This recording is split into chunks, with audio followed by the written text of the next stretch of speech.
Olá, seja bem-vindo a mais uma aula da disciplina de Fundamentos de Bancos de Dados. E nessa aula eu vou falar especificamente sobre diretivas avançadas previstas na seção de Data Manipulation Language do SQL para que a gente possa melhorar a montagem de consultas, e de comandos de manipulação de dados no sentido de torná-los mais eficientes e a atender a enunciados mais complexos. Então vamos lá.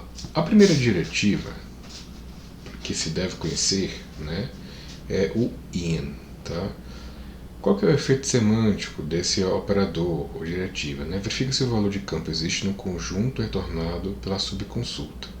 Então, a gente tem aqui uma consulta associado a uma subconsulta e o operador.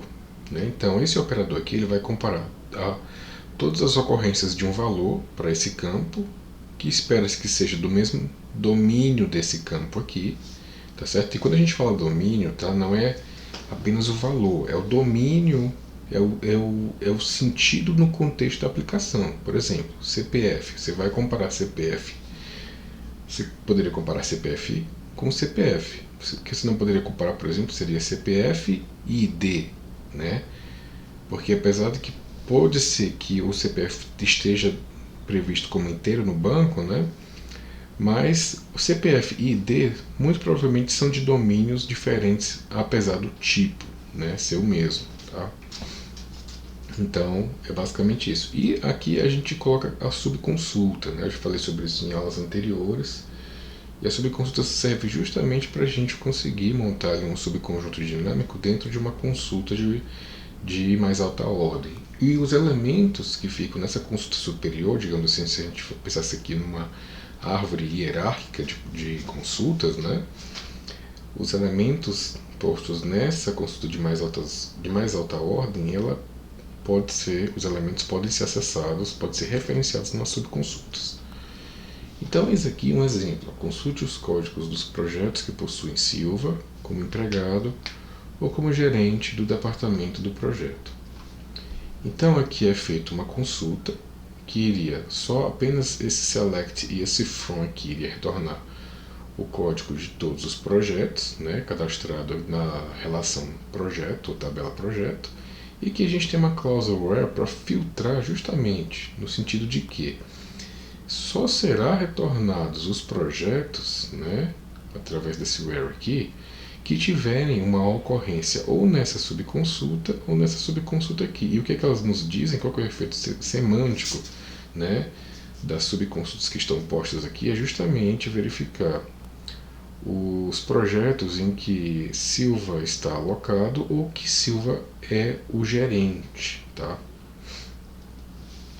O operador IN também permite o uso de tuplas, tá? Então aqui, como eu já havia dito, a gente pode montar aqui um arranjo de campos e verificar se esse arranjo de campos combinados eles ocorrem na subconsulta. Então aqui a gente tem também um comando, que é o das subconsultas, que é justamente o de fornecer esse poder que eu já expliquei a vocês. A gente tem também a diretiva N, que vai verificar a ocorrência de qualquer valoração em uma subconsulta, por exemplo, o all, exists, max, aí já as funções ou diretivas ou operadores de agregação de dados, count, min e média, ou AVG no inglês, tá? Que é um acrônimo para average. Então vamos lá. Eis aqui um exemplo em que o enunciado nos diz o seguinte: consulte as matrículas de empregado que tem a mesma alocação, hora por projeto, que o empregado de matrícula 123. Então eis aqui o select, para trazer todas as matrículas de empregados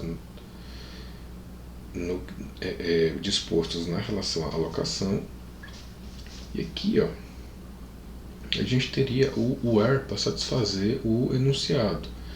E esse where ele é viabilizado, né? A cláusula de seleção que satisfaria esse enunciado viria justamente da aplicação de uma subconsulta, tá? O que a gente já vem vendo desde o começo da aula. E agora vamos para os operadores N e O, tá? Esses operadores eles devem ser sempre utilizados como operador relacional, tá?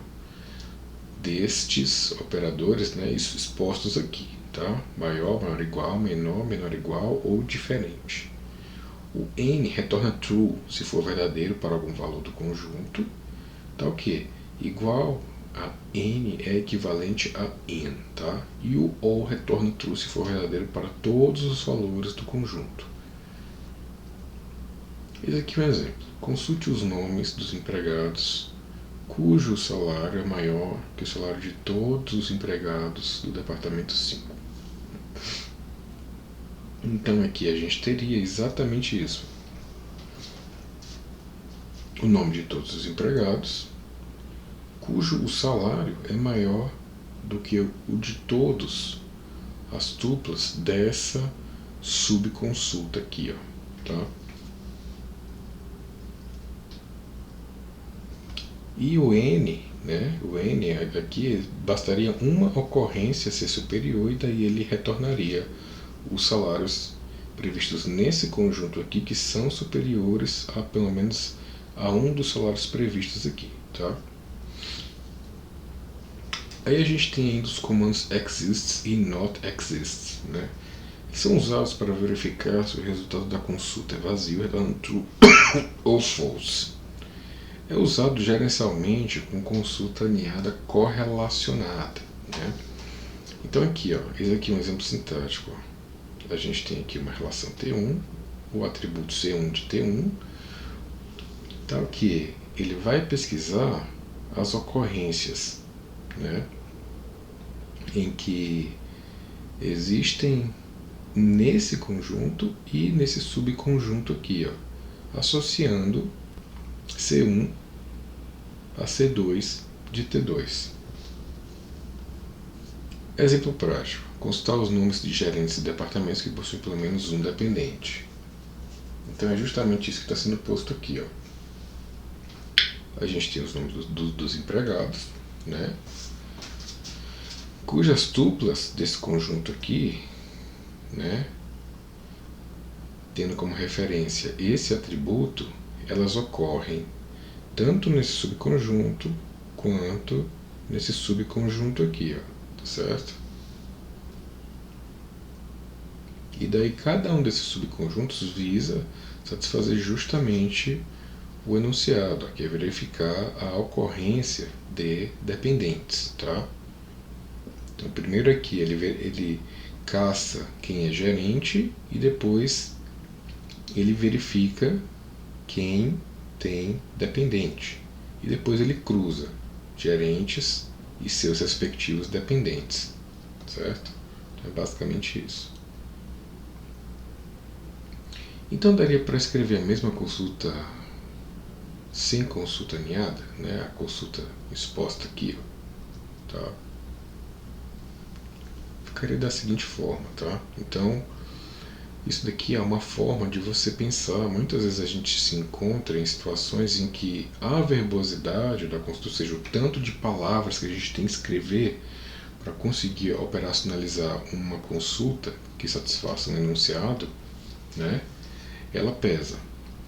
Então, nesse caso aqui, não faz tanta diferença a questão da verbosidade, tá? Mas isso é algo que você vai aprender na prática. Valores podem ser expressos como um array diretamente na consulta, ou seja, um arranjo. Então a gente aqui está executando, está implementando um select que vai verificar se o supervisor, estaticamente, o código de supervisor, ele ocorre, né? Ele está nesse conjunto aqui, ó, de números inteiros, né? O código do supervisor, se é o código 95, 96 ou 97. Então, na ocorrência de supervisor em um desses valores aqui, é retornado true e ele vai retornando os nomes dos empregados cujo o supervisor, o atributo supervisor da tupla ou da instância de empregado está aqui, ó, esse subconjunto. A gente vem para os joins agora, tá? Onde a gente tem aqui o inner join, ou o join mais comum, né? De tal forma que esse comando tem o seguinte efeito semântico: ele vai retornar as tuplas de tal forma que aquelas que vão fazer parte da relação, né, ou que são retornadas, né, depois da junção, serão aquelas tuplas que atenderem à cláusula implementada junto ao operador ON. Tá? Então vamos lá para a sintaxe. Ó. No from, você define a tabela da esquerda e a tabela da direita. Entre elas, a palavra reservada join. E após a definição do teu join, você especifica o on, que é justamente a cláusula para filtrar a junção dos dados. Então, esse aqui é um enunciado. Consta o nome e o nome do departamento onde trabalham os colaboradores de sexo feminino. Tá?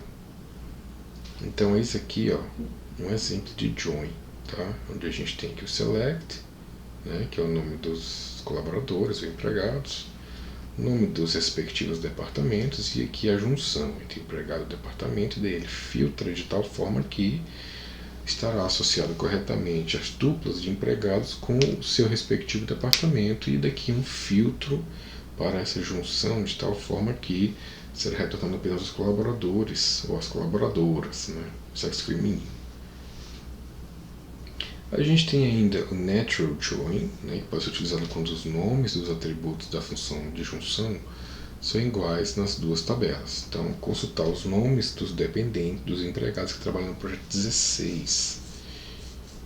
Aqui fica subentendido, tá, que ambas as relações, ou ambas as tabelas, elas possuem um atributo que tem esse mesmo identificador aqui. Ó. Então, quando a gente tem tabelas cujo o atributo tem o mesmo domínio e o mesmo nome, basta você utilizar o natural join e ele vai fazer a associação automaticamente, tá certo? De tal forma que você não precisa colocar, por exemplo, aqui o on, aí a alocação.codeproj igual a dependente.codeproj. A gente tem também o outer join, que vai possibilitar a ocorrência de tuplas que na junção teriam nulo para a condição de junção. Tá?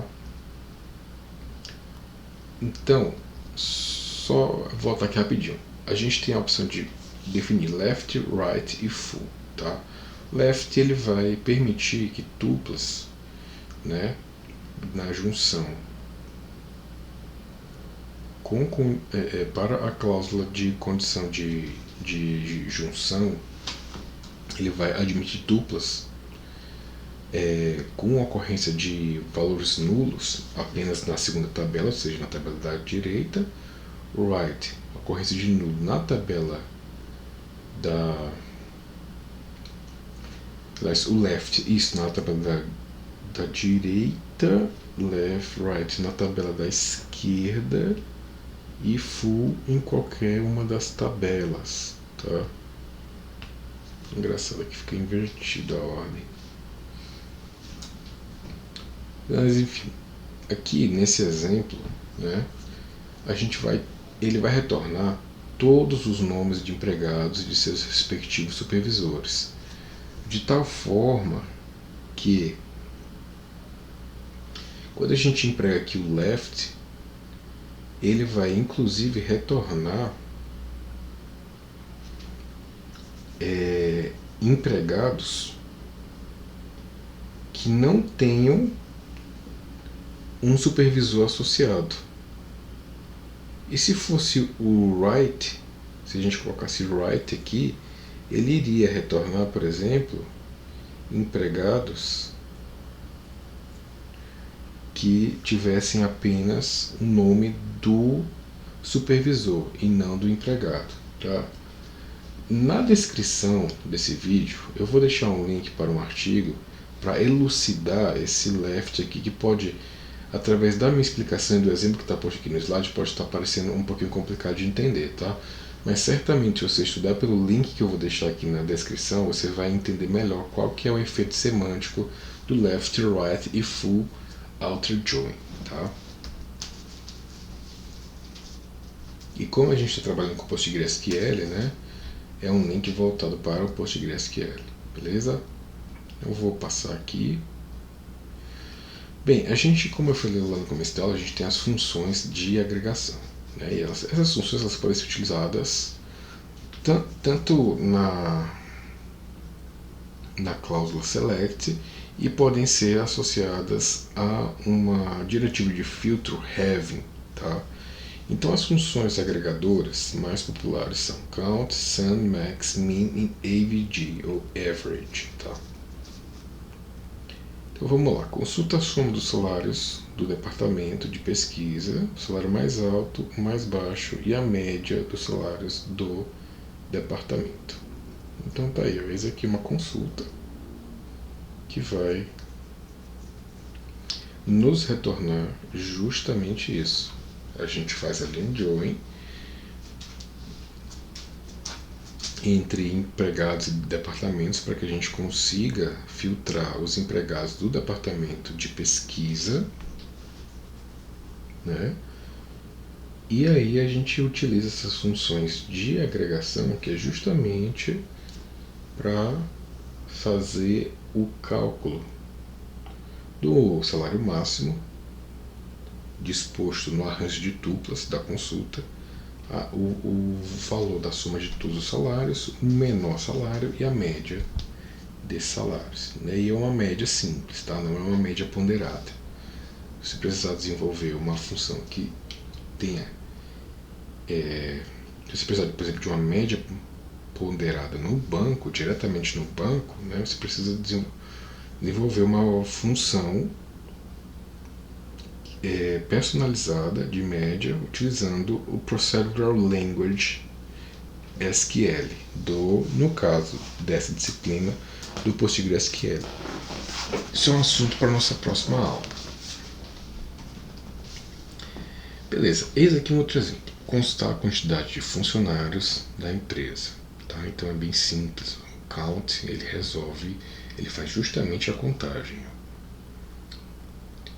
Ele agrega todas as tuplas da relação e faz a soma do número de tuplas, da quantidade de tuplas. Tá? Aqui um outro exemplo, constar a quantidade de funcionários do departamento de pesquisa. Então está aqui um join, né, para fazer a correlação entre as duas relações. Haja vista que a gente vai filtrar os empregados por um atributo que está em departamento, tá certo? Eis aqui um outro exemplo, constar nomes dos funcionários que têm 2 ou mais dependentes. Tá? Então esse aqui poderia ser uma consulta para satisfazer a esse enunciado.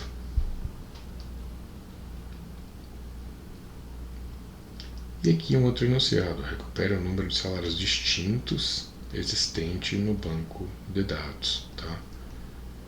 Então tá aqui, ó, bem simples. Tá? Você roda o count e impõe dentro do count o distinct salário. Tá? Então esse simples distinct salário aqui, ele vai realmente pegar todos os salários distintos e aqui ele vai fazer a contagem de todos os salários distintos da relação empregado. A gente vem agora para as diretivas de agrupamento e de filtragem para grupos que podem ser associados, né, que pode vir a ser associado a essa diretiva de agrupamento. Tá? Basicamente o group by ele vai receber os campos da relação as quais você deseja agrupar as tuplas, e o having pode ser entendido como uma condição, né, que você implementa para essa operação de agrupamento por atributos de uma relação. Então eis aqui um exemplo. constar para cada departamento o seu código, a quantidade de funcionários e a média salarial. Tá? Então tá aqui, ó, a gente agrupa por código de departamento. Então aqui ele retorna o código do departamento, a quantidade de empregados associados a esse departamento e a média salarial dessas tuplas, tá? Associadas, né, a essas tuplas, né, que estão agrupadas por código de departamento. Esse aqui é um outro exemplo, constar o código do departamento, a quantidade de funcionários e a média salarial dos departamentos com mais de 3 funcionários. Tá aqui, ó, o having, que é justamente para filtrar a forma ou a cláusula, né, que vai identificar como que serão agrupadas as tuplas, tá certo? Outro exemplo, para cada projeto constar o código, o nome e a quantidade de funcionários alocados para o projeto. Então aqui a gente tem um select, né, que é justamente para retornar o código, projeto, o nome do projeto e a contagem, né, de projetos, utilizando para tal um join, né? Natural join supõe que existe uma chave estrangeira ou um mesmo campo de mesmo nome que associa essas duas relações, né? E daí o agrupamento, que é por código e por nome, tá certo? Então, o having, ele oferece a condição sobre as informações agregadas. Esse aqui é um exemplo. Para cada projeto com mais de 50 empregados, constar o código, o nome e a quantidade de funcionários alocados para o projeto.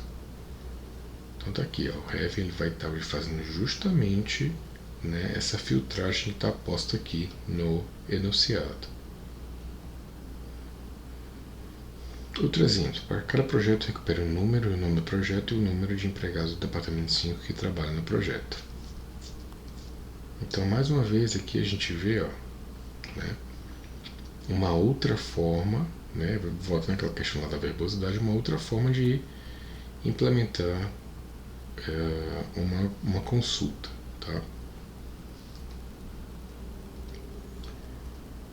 Outro exemplo, recupere o código do departamento e o número de empregados de todos os departamentos, né? E por que essa consulta aqui ela está incorreta, né? Porque, por exemplo, se na nossa relação empregado existirem tuplas cujo o valor do atributo departamento é nulo, né? Essa consulta, esse count aqui, ele vai trazer também a contagem dos departamentos, né, das tuplas cujo o departamento é nulo, tá? Ou seja, ele, da forma como está aqui, nulos serão considerados. Por isso que essa consulta, do ponto de vista semântico, ela está incorreta para o enunciado. A forma correta seria fazer uma associação de tal forma que essa associação aqui ela garantiria que não haveriam tuplas com ocorrência de departamento nulos, tá certo? Outro exemplo, recupera o número de empregados de cada projeto de cada departamento. Tá? Então, essa simples consulta aqui ela faz justamente isso. Tá? A gente correlaciona duas relações que têm entre elas um atributo de mesmo domínio e mesmo identificador, né? E que fazem a relação, né, entre as criam um relacionamento, né, entre as duas relações, e daí um agrupamento que é justamente para fazer, para satisfazer o enunciado, tá? no caso, né, o agrupamento ele vai agrupar as tuplas por esses dois atributos e fazer a contagem das ocorrências de tuplas, né, que combinam esses dois atributos, certo? E aqui é possível também associar um join, né, e todos esses comandos que a gente viu nessa aula, não só ao select também, mas também aos comandos update e delete, tá? Então, por exemplo, dê 10% de aumento para empregados que são também gerentes de departamento. Então, esse comando aqui, ó, ele iria satisfazer a esse enunciado, tá certo?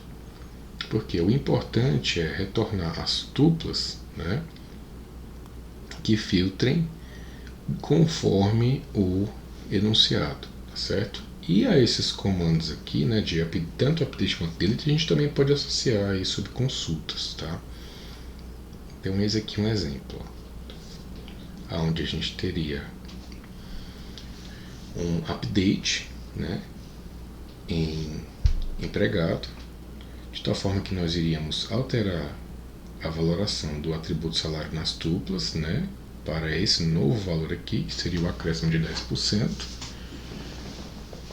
ao valor disposto nas tuplas para o atributo salário, e aqui uma condição de filtragem para as tuplas, né, utilizando o exists, que iria avaliar se as tuplas da relação empregado elas satisfariam a essa condição aqui, ó, que seria existir, né, as tuplas teriam que existir também nesse subconjunto, certo? Eis aqui um outro exemplo de 10% de aumento para empregados que são também gerentes de departamento, tá? Então aqui uma forma, né, uma das várias formas da gente estar implementando um comando update que satisfaria a essa condição. Outro exemplo, para cada dependente que o empregado possui, de 10% de aumento ao empregado. Tá? Então, eis aqui uma forma interessante para você estar implementando uma consulta que satisfaça a esse enunciado. Reparem aqui que a gente está utilizando uma constante. Ó. Então, para cada dependente, né, ele faz essa consulta aqui, ele operacionaliza essa consulta de tal forma que ela vai retornar o total de dependentes.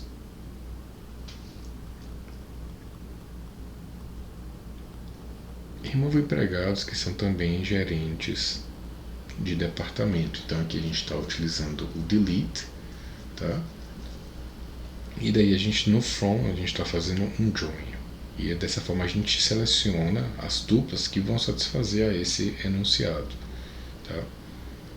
Outro exemplo, remova empregados que são também gerentes de departamento, tá? Então ele vai filtrar as tuplas do empregado que existem nesse subconjunto que é montado, que é retornado através dessa subconsulta, tá?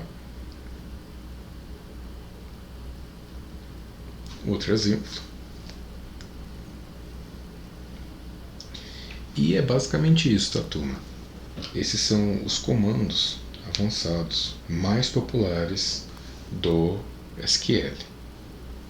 Na próxima aula a gente vai falar de gatilhos ou triggers, a criação de visões, né? O comando alter, que eu já falei inclusive num vídeo passado, mas a gente vai se aprofundar, as restrições associadas ao alter, como por exemplo o cascade e o restrict, e aí eu vou ao final, né, falar sobre a linguagem nativa do PostgreSQL para que você crie funções, tá? Então era isso, bons estudos e até a próxima.